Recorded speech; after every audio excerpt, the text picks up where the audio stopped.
that you can give your quiz timing. Someone talks about timing quiz. So it is a sweet stage that you can give your quiz timing. Let's say you can set the questions today, but you want the quiz to be done in a week's time. Yeah. Now, if you do that, there's that column where they say open the quiz. Okay, then close the quiz. So I set my quiz now. If I want it to be open tomorrow, I'll change the date to 22nd. Okay. Then when do I want the quiz to close? Yeah. And so I want this quiz to run for 2 days. So the closing date, I can put it on 24th. I don't know whether those are 2 days. That's tomorrow, 24th is Friday. Yeah, so that means on Friday, we will set the timing. Okay? We will set the timing such that once that time reaches, the quiz will automatically close out. Someone who comes on Saturday to access the quiz will not be able to find it to access it. Now that is important in case you need to have those limitations. But besides that, you can even limit the time and you say this quiz or someone attempts it should run for 1 hour. So after 1 hour, immediately the system closes you. There's no time for bargaining. Okay? Give me 1 minute. No. The system automatically closes you out. So those settings you can add them in at that stage. Okay? So here they're disabled because I'm not interested in them, but if you're interested in them, you just click on enable and they become active, and then you set the dates here. So you see when I enable them and now capture the information I want as far as opening the quiz is concerned, as far as closing the quiz is concerned, as far as the timing is concerned. If you want it to be an open quiz, then you just deactivate all those options. Okay. So you see somewhere here down, there's another option you see that when time expires, what should happen? I told you one of the options. When time expires, I want the system to automatically close out everyone. I see they're giving us more options here. So once time expires, option 1, they're telling us open attempts are submitted automatically. Okay? So if you stop at number 5, they'll submit up to they'll grade you up to number 5. Okay? That there is a grace period when open attempts can be submitted, but no more questions are answered. Okay? That once your time elapses, they give you some time. Probably they're looking at maybe their network issues, internet connectivity. But they can give you up to another 1 minute to submit. But in that 1 minute, you cannot attempt another question. That is what it means. Okay? That the time has elapsed, but probably you're clicking on the cursor for submitting and it's taking some time. Okay? So your page is still open, but you cannot attempt another question. The first one, it submits and automatically closes the page.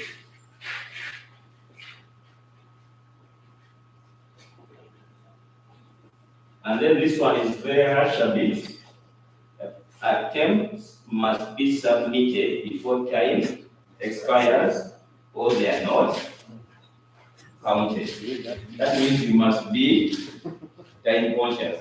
You must finish before time, such that you can submit. That one is a bit unfair too.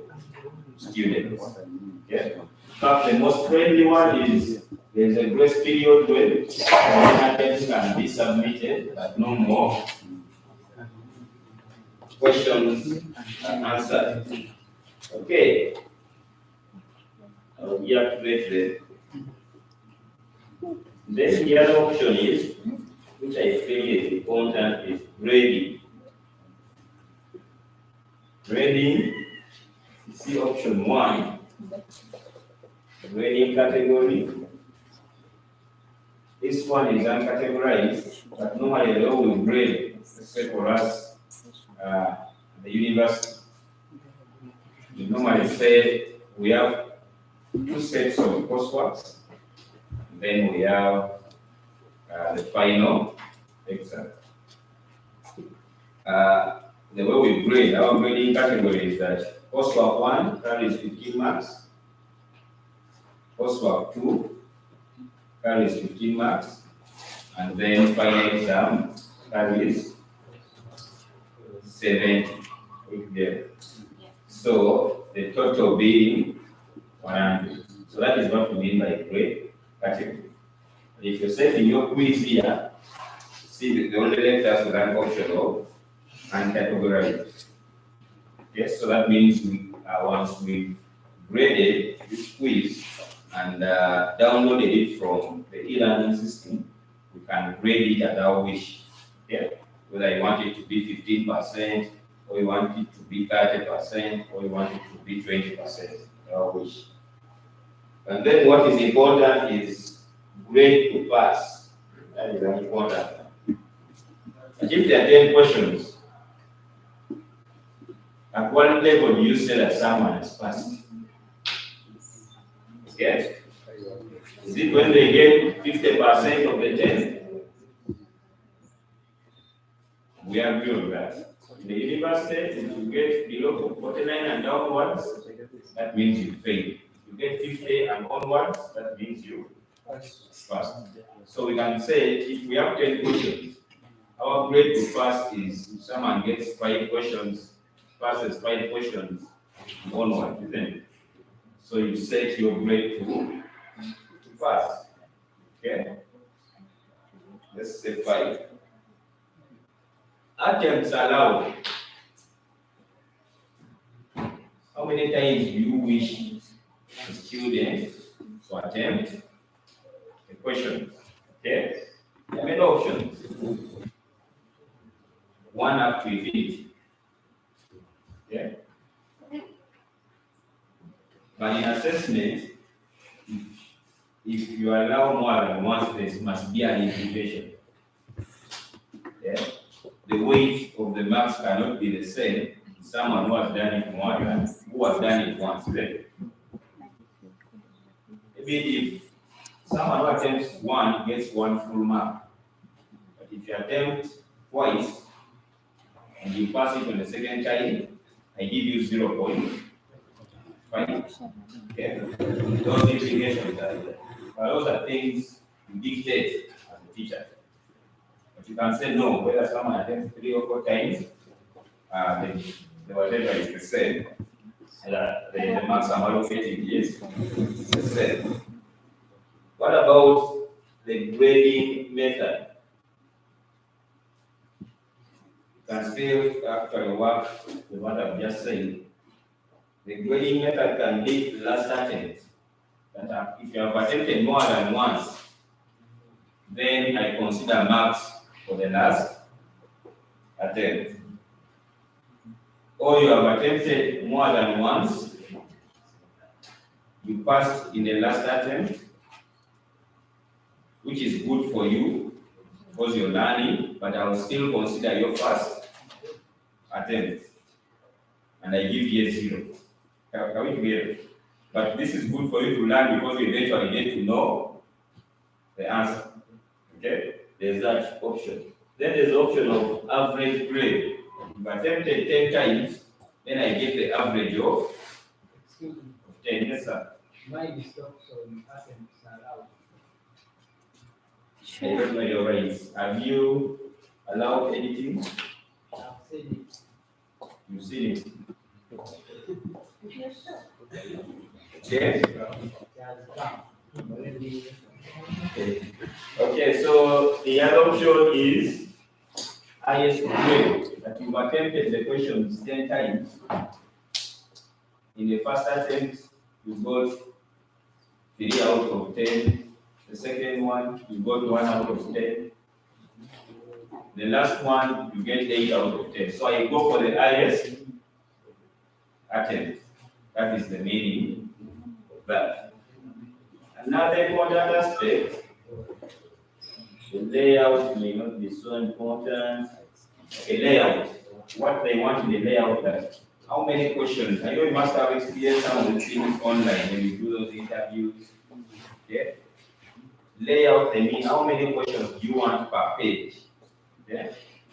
Most of them say they want 1 question per page, such that the moment you attempt it, you click on next, to bring the next question. Yeah. But others can say I want 2 questions per page. So you attempt the 2 questions, then you click on the next button, bring you the next question. So that's just to do the structure and the layout. What about the behavior? The behavior of the question, how do you want the questions to behave? Not online environment. You want a situation where you're around 32, attempting, let's say, my 50 quiz. The questions are the same, but as she's doing number 1, the immediate neighbor is attempting number 5. Okay? Such that even though you sit next to each other, and I can do it in such a way so as to avoid that copying and repeating. I put 1 question per page. But in that 1 question per page, as she is attempting number 1, for him the computer is showing number 10, for her the computer is showing number 5, the other one is showing. So if you people and also click, you may click a wrong answer to a wrong question. Okay? Are we together? So that will force it from here. That you want to shuffle the questions randomly. Randomly displays number 1, randomly displays number 11, not randomly number 50. Okay? And then how questions behave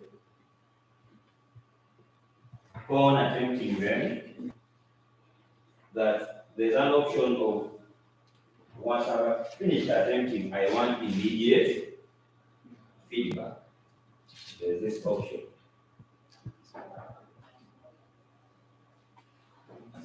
And then there's an option of once I've finished attempting them, defer my feedback.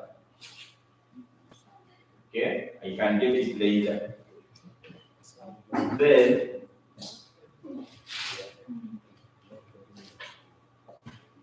there's an option of immediate feedback with criteria-based marking.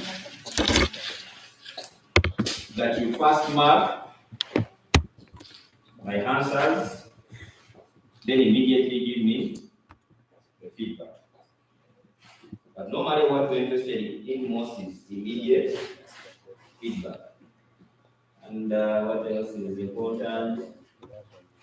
Again, appearance. I think this is to explore. Let's see. Then thereafter we can save and display this page. Remember, we have not yet set the quiz. Okay? So at this point,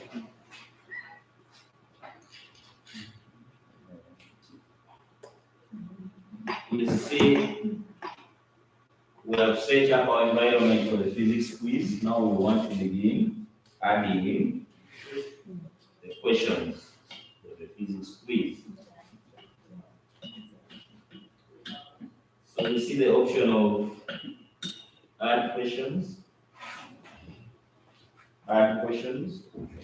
Yeah. Then you can ask questions.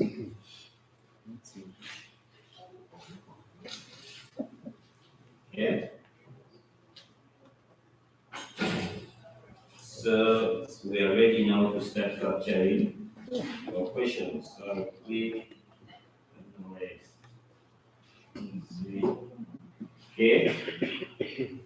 Below shuffle, you see below shuffle here, this button of add. So you click on it, add a new question. Then you decide what type of question you want to add. You want multiple choice, make a decision. You want true or false, make a decision. You want matching, because in second we have matching. Hey, you have matching. You want short answers, you decide numerical, essay. So it is at that point that you decide the format of the quiz that you want to give your students. So let's say you want multiple choice, click on multiple choice, then I click on add. Okay. So at this point,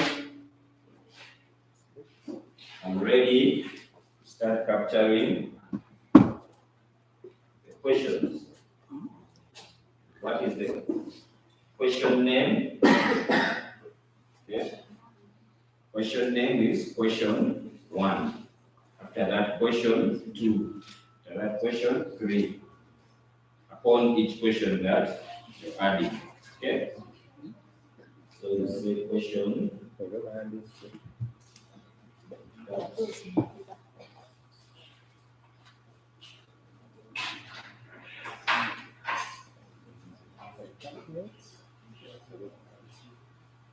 Then question text is where you type the actual question. Physics people. Question. Water.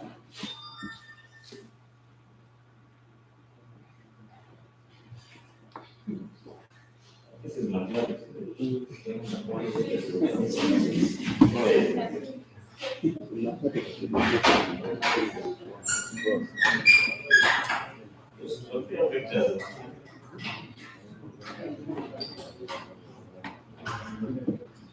Okay. Yes. This is a math sibling. Yeah. But the idea is for you to know what when you're setting the right questions. Okay. Default mark. It is a must. You must tell us how many marks does each question carry. Okay. So you can say this question will carry. Once the person gets the right answer, it carries 1 mark or 2 or whatever. Okay, but the standard is normally 1.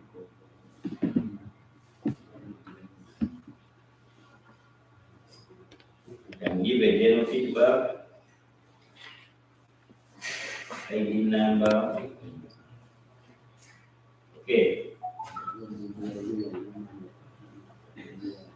There are some questions which have more than one answer, isn't it? So if you're setting those scenario questions that provide for 2 answers, then under one or multiple answers, you choose. Multiple answers allowed. Right here. Okay. But in our case, we say we want the most correct, which is only 1 answer. Then number of choices. You want the options to appear. A, B, C, D, or 1, 2. I will be here. So I leave it as A, B, C, D. You can show we don't have any instructions. Okay. Now, this phase is where you provide the options. Okay. What are vectors? So you give us a 4 or 5 options, and then the learner picks one which is correct. Okay. Where is the physics person? Come and put your options here. You said like vectors. What are vectors? So They have size and direction. size and Direction. science and direction. Science And direction. size and direction. That is option A. Yes. Then Size only. size only.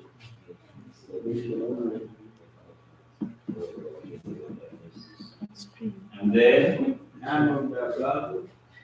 that's weak. None of the None of the above. above. And all of the above. All. All.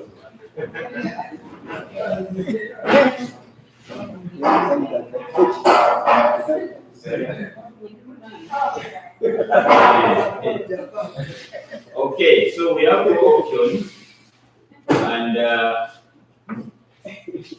which one is the correct one?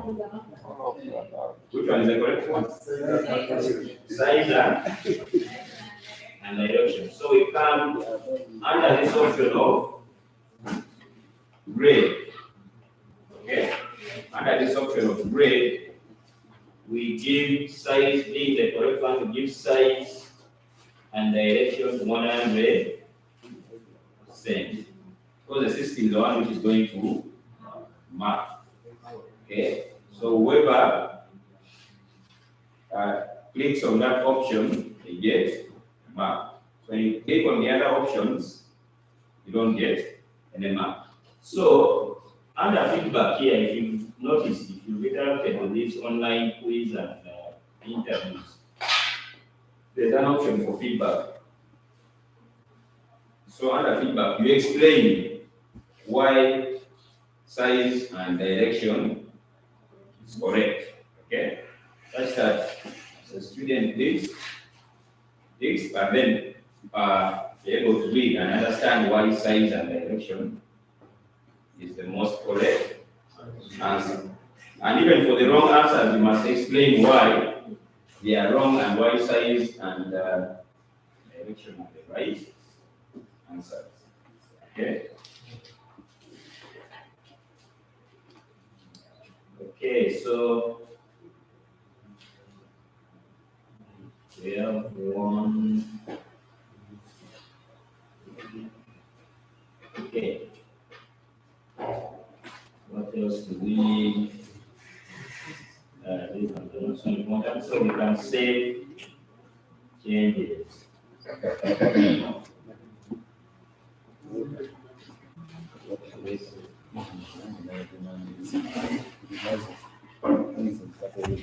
So once I save the changes, this is my question. I can see this here and there, but I want to see it in the preview mode since I'm the teacher.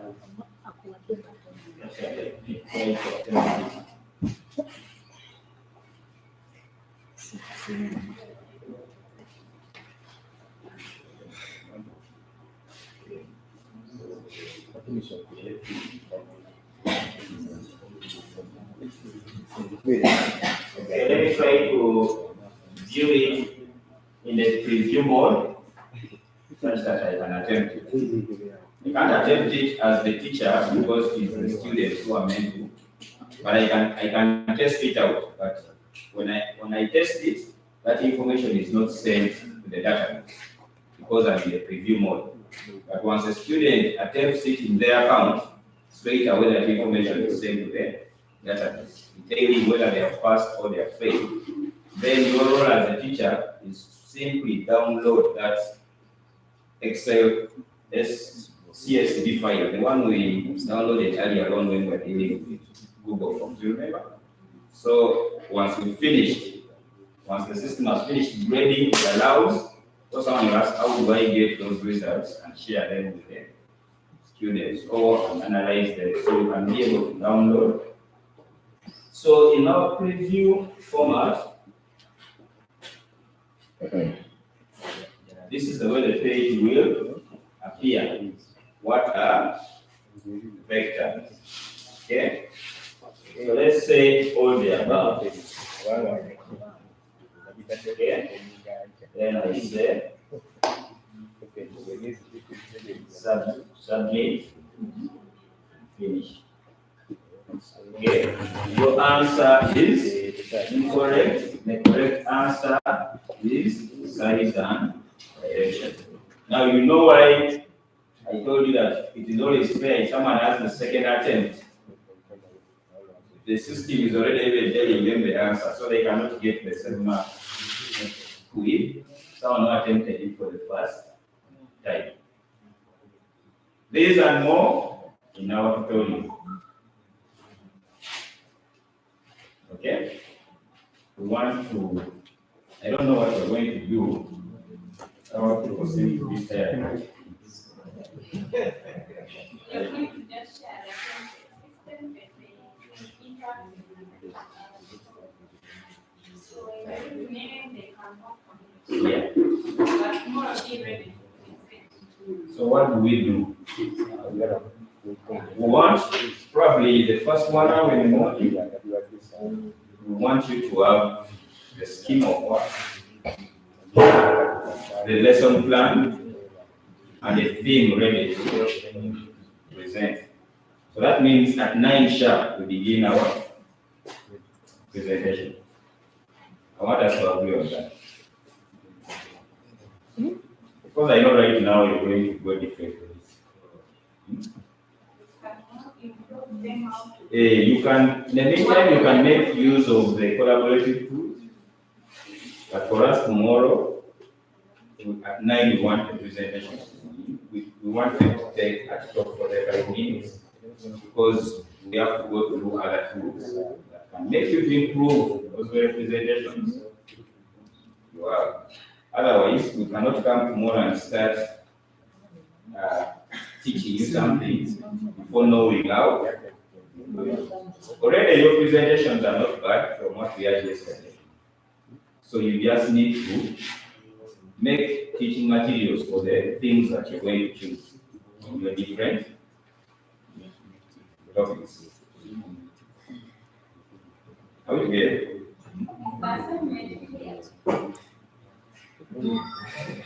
Yeah. Sharing the template, the lesson plan template with him.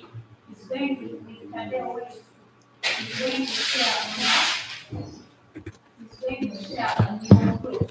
Now that template is from NCDC, you're going to for it to come up with Yeah, don't you have it? And the new curriculum. Even use It must be the one you use. And you have even some lectures about it on how to use it before you started using it, right? Yes. Now it's just improving. You're just actually revising what you know. Only that we want some why it's been on the section where it's been putting learning aids, lessons, I don't know how you call them. Yeah, you've not really, lesson materials, or but we need some digital tools there. What are you going to use? Some audio images. Are you going to have some images, some pictures in your lesson or what? So we need that. Is it clear? And you saying we begin at 9:30 doesn't mean it's the time the families yet. The extra time will be Be here at your 8. presentation. We shall be here all by 8. And then we continue working with presentations on are starting at 9:30. 9 for 1 hour. But the other 1 hour from 8 to 9 will be here trying to finish up. I think the instruction is clear. No. Yes, members, this is the nature of our assignment. You're actually going to conduct a lesson. Ideally, it should have been for 40 minutes, but because of time, we shall say let every group do 15 minutes. Okay? You're conducting a lesson for 15 minutes on a certain theme. Okay? Okay. So you go and make those materials. Make that lesson plan on that theme that you're going to teach, then make the lesson materials. Then you come and teach us.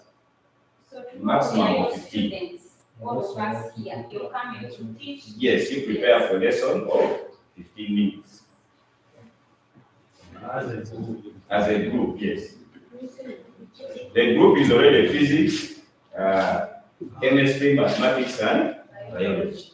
So there you take a theme that you're comfortable with. Then you come and teach us using ICT tools. Yeah.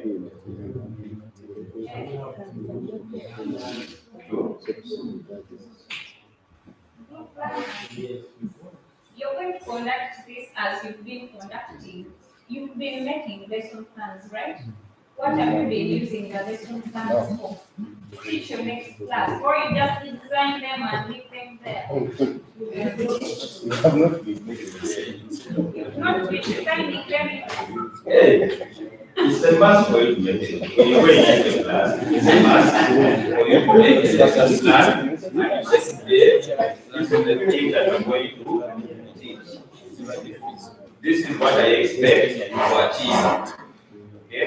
These are the cross-cutting issues in my field. These are the lesson outcomes from the lesson that I'm going to conduct. By the time I finish conducting them, I expect students to know X, Y, and Z. So every class you go to, there must be a lesson. I know for those doing this, teachers don't doing lesson plans, but we need them.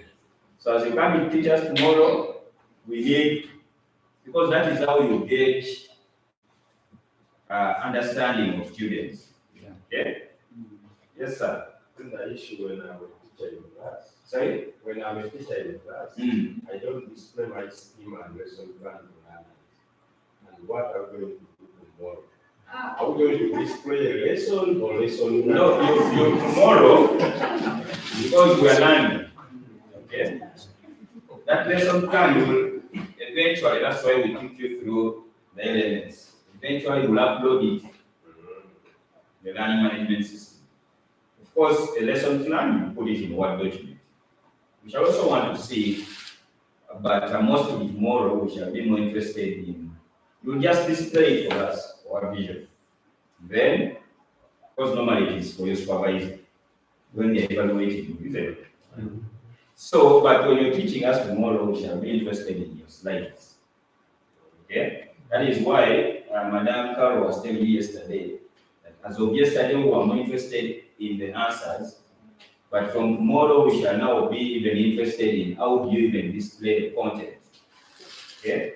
For the learners to learn seamlessly, efficiently, and effectively. Are you going to crowd your slides? Okay, are you going to use only text? Are you going to blend in some videos, some graphics, some animations from the internet? That is what we're interested in. Because remember, we say at the end of the day, we want to come up with very good audio visuals that we're even comfortable uploading on YouTube, such that when it reaches somewhere in America, we are not ashamed. Okay? If we uploaded the biology slides yesterday, then we'll be in problem. Okay? So is the assignment clear? I want to second on what you said. Now you are saying that when you're going to class, you don't display your slides, your lesson plan to learners. Tomorrow we are both learners and at the same time. Yes, so we are going to judge also you're going to display your lesson plan for some minutes. Yeah, after that to teach us. We are going to first judge you, then we'll turn into learners, whichever comes first. So we are interested in both. And chief for you, by the for these slides that you made, the audio visuals, so far some of you have seen is improved when you're making slides. You've tried this way you started putting in some images. But then you're teaching a topic. You want to teach us more maybe about fossils. Okay? that is the topic is made a lesson plan for and all that. You can even on a certain part you can record yourself. Get someone in your group, assume you are teaching the class, record that, okay? Record you may be talking about what are subtopics in courses. Me, I'm not a physician. Yes, and then also that video you can insert it into your slides when you play someone who understands. So you have videos, you have some images, and the video doesn't necessarily have to be someone else's content. You can be you. Okay. So tomorrow we want to see. Well, I didn't go. I can't say it's time to.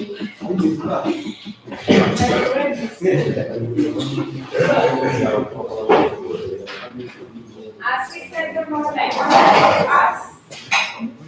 Thank you very much, Madam Carol and Mr. Bill Boniface. Dear participants, good evening.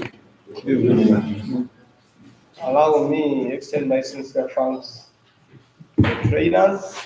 It has been really a boot camp, non-stop marathon from morning up to now. I thank you for the patience and I thank you for the participation. Learning is a process. I know even tomorrow we shall at least learn something new. I thank you very much for attending. On our registration list, we are missing one participant, and that is from Mbuli the SCS, that is from Commencing. That is according to my records. Most of us have turned up for this training. From here, we are having our evening tea as usual. Yesterday, we managed to work upon the television. So after here, you can still have some simple entertainment as we wait for our supper. Yesterday, we cautioned some members about time management, and I'm very happy that today we have sincerely managed the time from morning up to now. I thank you for managing the time. Only during lunch time, I had a small bell here reminding some of us come back, and many of us were so reluctant coming back for the afternoon session. How I wish we work upon that one tomorrow, but not even wait for a small bell. I wish you the best, and I hope to continue sharing. We still have some people on our platform